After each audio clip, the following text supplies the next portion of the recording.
Hey everybody, I'd like to spend a few minutes today talking about the breathing tube.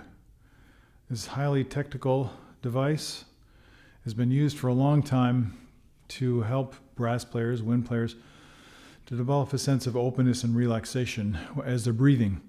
And we did the mouthpiece exercise in a couple of videos. Now this is the breathing tube exercise, and the breathing tube exercise is low resistance. In other words, if you just put this between your teeth, and this is the proper way to do it, it's pretty simple. Put it between your teeth, extending a little ways into your mouth. So you're actually holding it between your teeth, at least in this version. And you let your lips seal completely around so there's no leakage. And you just relax.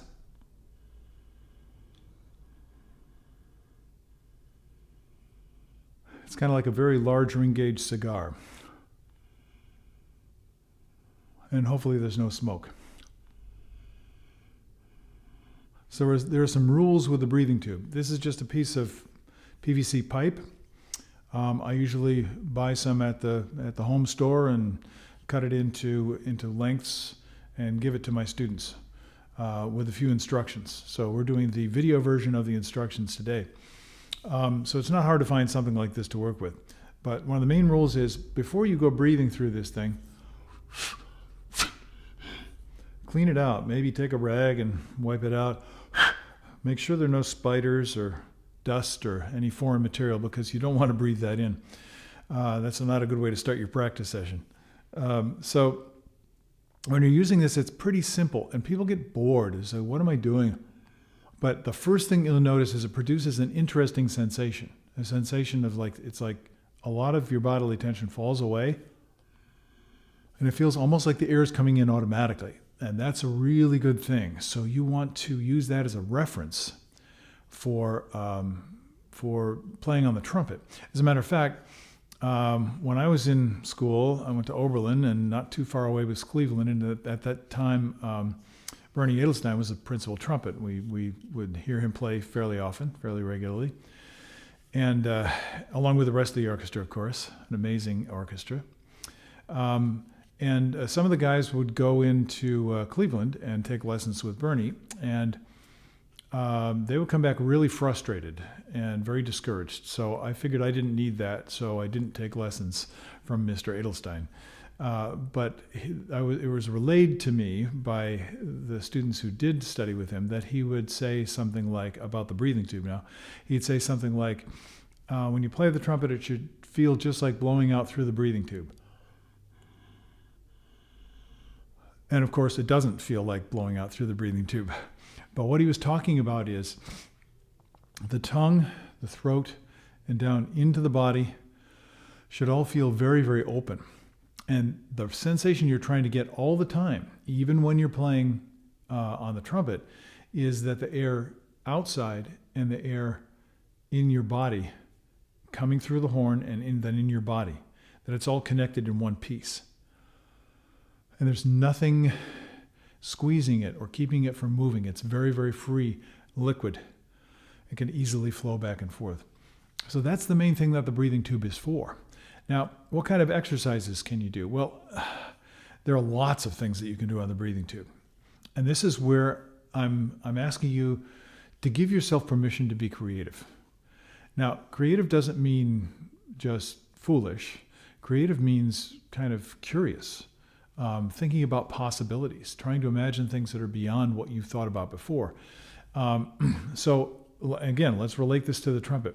As we're flowing air, the airflow needs to be nice and steady. So you can't really hear that all that well in the breathing tube unless you're creating tension. And that's one of the first things you'll notice. So I'm going to use the breathing tube and get that typical sound that you hear when people put it in their mouth.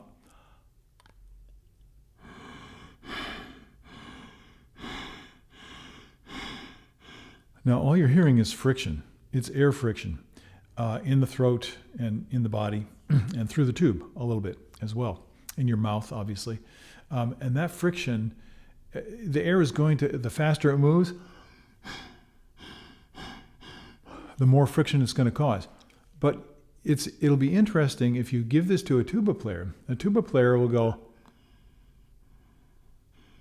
And they'll be very quickly, and they'll be like no noise. But trumpet players, because they're used to holding more tension in the system. And this is one of the reasons why Arnold Jacobs, who is one of the first people to use this extensively with brass students, and he was a tuba player, of course, with the Chicago Symphony years ago, and it was all about the ease of the airflow. So that's what this is a reference for. Now, as soon as you put the trumpet up to your face and you get ready to play, your customary reflexes might kick in, and when that happens, you may be going away from this sensation of free and open flow. And that's kind of natural, but it's not a good thing. The reason why it's natural is because we're anticipating the difficulty of playing the trumpet. And what you want to teach yourself is that it's easy. Now, that's kind of a long, patient process for most people. But the more you can get a feeling of ease, like you're blowing out through the breathing tube, the better off you are. Keep that as a reference. Now, this is a low resistance exercise, but here's one of the cool things. You can change the resistance and play with it. Now, in the next segment, I'm going to try and do a little bit more about breathing coordination. And this is pretty complicated, and there's all kinds of advice about it out there, and there's all kinds of information, and much of it is conflicting, and many of the concepts are conflicting. So we're going to try and get into that and maybe untie some of those problems, and I hope I'll be able to answer some of your questions and simplify things so that you can start applying these things to your playing. Now, you can know things in your head, but to know it in your body, so your body goes, yep, I get it. I understand. Now I know how to do that. Then you can practice. And up until that point, it's a discovery process where you discover this part and that part and things start to fit together. So the noise is one aspect of it, but the breathing coordination is another aspect. So what you'll notice when you do the mouthpiece blowing exercise is because it's an intense exercise, and you're blowing strong, throwing the air very fast, blowing it against resistance, then as a result of that, it's actually easier to feel what you're doing physically. You can kind of feel the pressure in your body, and that's really good. This exercise, it's very difficult to feel the pressure in your body because there basically isn't any. There's almost no difference between the air pressure on the inside of your body and out of it, except when you're breathing in, there's a slight difference, and that's why the air moves. That's why you get the exchange.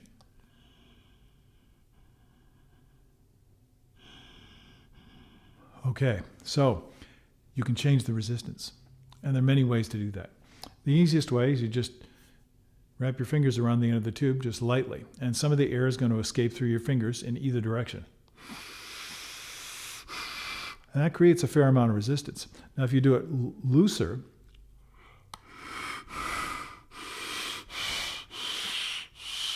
you can control it all the way from it's almost plugged up completely to it's almost open completely. And the point is, for your body to get enough information in order to figure this out, you have to explore what it feels like at different resistance. And this applies directly to your trumpet playing because we're constantly, in a very graceful, smooth, quick, agile way, dealing with changes of resistance. And when we do it really well, it doesn't feel like the resistance is changing all that much. It's one of those paradoxical things that I mentioned. So we get all kinds of wrong ideas. This is to be used for observation. What's going on? How does it sound? What does it look like? What is my posture like? We'll talk about that in the next segment because that's a huge part of playing. So I'm just going to do the breathing tube as an exercise. Briefly, just to give you an idea, this is a starting point. So all I'm doing is I'm breathing all the way in as deeply as I can and holding the breath without closing the throat or stopping it with the tongue. And then I'm allowing the air to go all the way out to the very end until I only have bare reserve capacity left and hold the air out. And I'm trying to stay relaxed, that feeling of openness all the way through. Now, if I do it without the resistance,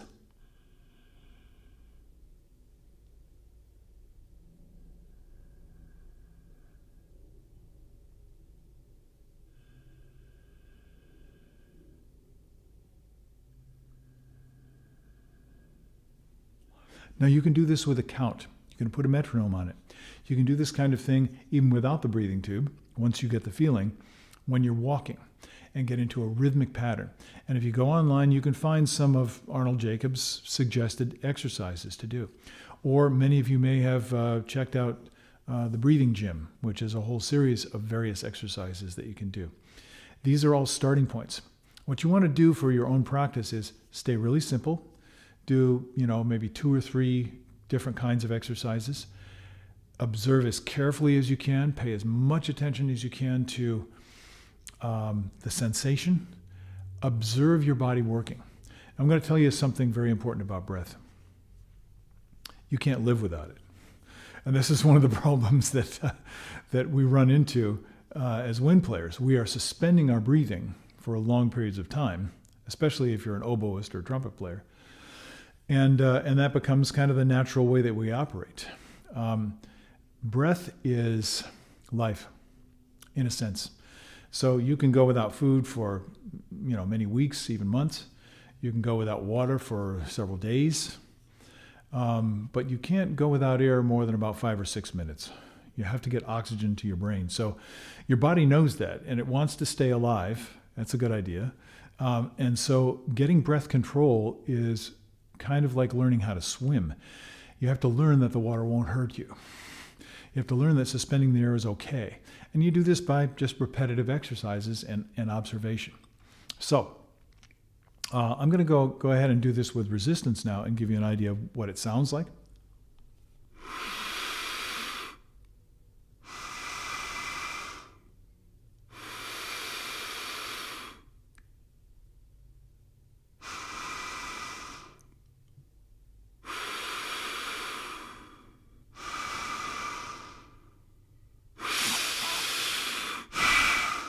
So I can change the speed. I can change how smoothly I'm doing it. I can do it abruptly. These are all breath control things. This is what I mean by be creative. Get into a pattern with it and see if you can find a groove. And now you're ready to watch. And when I say watch, I mean literally watch if you're using a mirror. See what your body is doing and try and understand, what does that mean? What am I actually seeing? Or when you're watching in terms of your physical sensation, that's another way of watching, and that's huge because you need to develop a higher level of bodily awareness in order to master the instrument. First, you master yourself. That's how you master the instrument.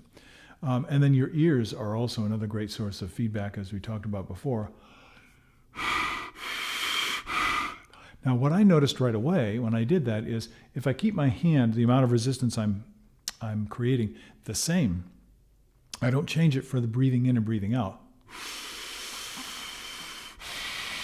I notice that it's much easier physically. I have to exert more energy in order to pull the air in than I do in order to blow the air out.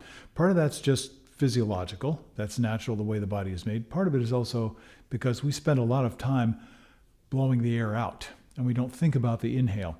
And you want to try and equalize the grace and the smoothness that you're dealing with in these. So I'm going to do another little exercise now.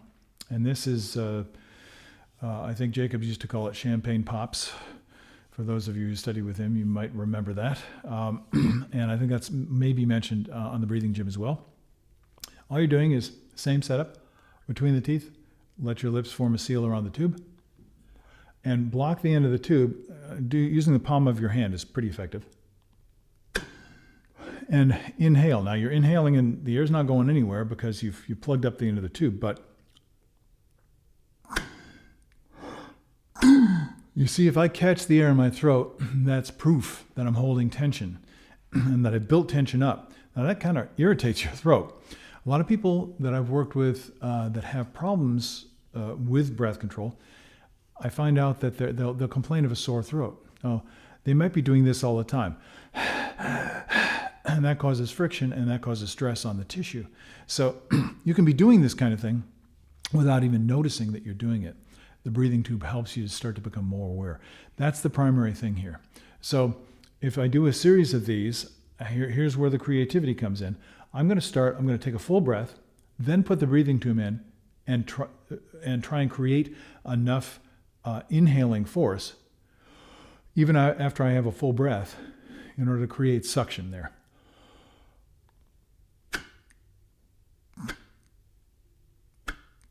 Now that's a great exercise for expansion. And you're not going to be able to pull in very much more air. Every time you do it, you think you're full, but you're actually not. And you're physically engaging the inhaling muscles, the muscles of the diaphragm and the intercostals and the muscles that operate the rib cage and so forth, in order to draw in more and more air. That's a conditioning and strengthening effect. Now, it doesn't have to do with speed, but it does have to do with power and kind of flexibility at the open end. Stuff to play around with, stuff to notice. That's what it's all about. And the same thing at the other end. If I go all the way to the other end, let all the air fall out.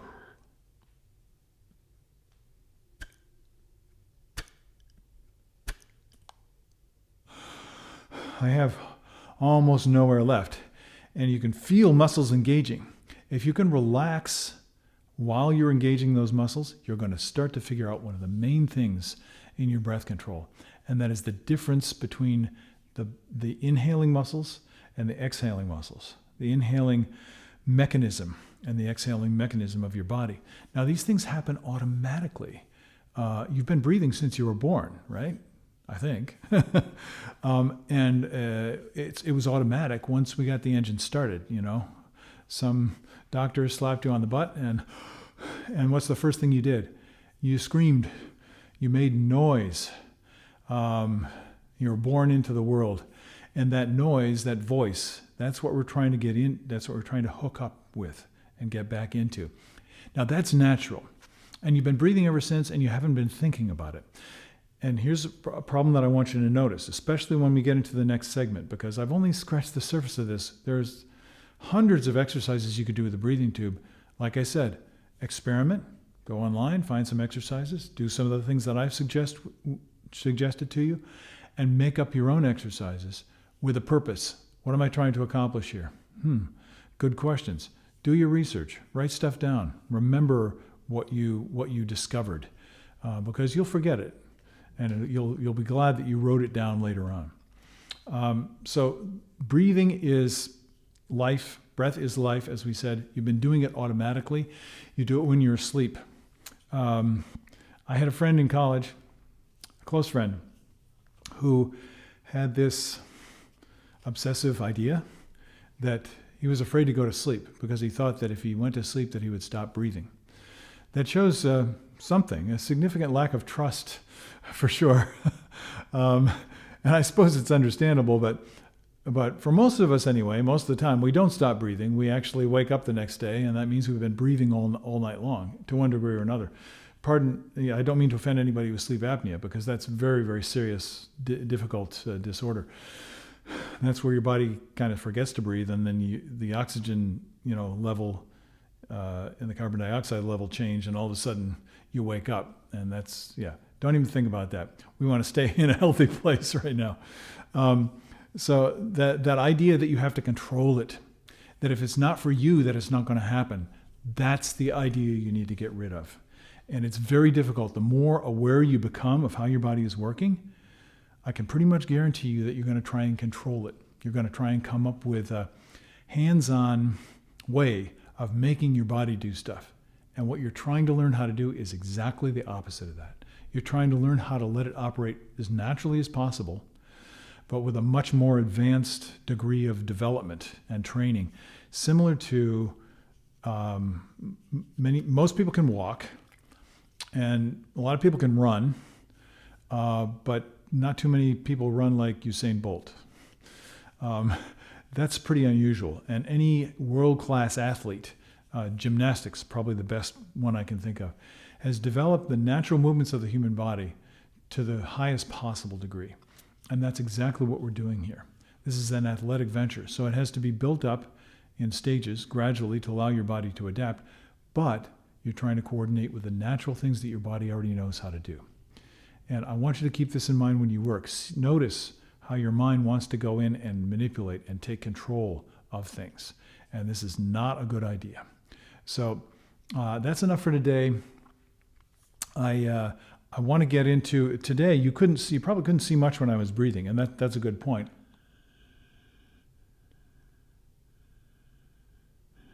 just a little expansion, because you can't see what's happening lower. And so I'm gonna open up the frame a little bit in the next video so you can see me against the background. And I'm going to turn various ways so you get an idea and just talk about the coordination that you want to look for when you're doing these exercises. Whether you're doing a high resistance or a low resistance or a middle resistance, like just blowing air through the trumpet, there's so much that you can learn from doing that just by observing. That's how we learn. So much more to be said about breathing and the essence of life. Ruach, the Hebrew word, spirit and breath are one. So we'll talk about this more next time. Thank you very much for listening. More later. Bye-bye.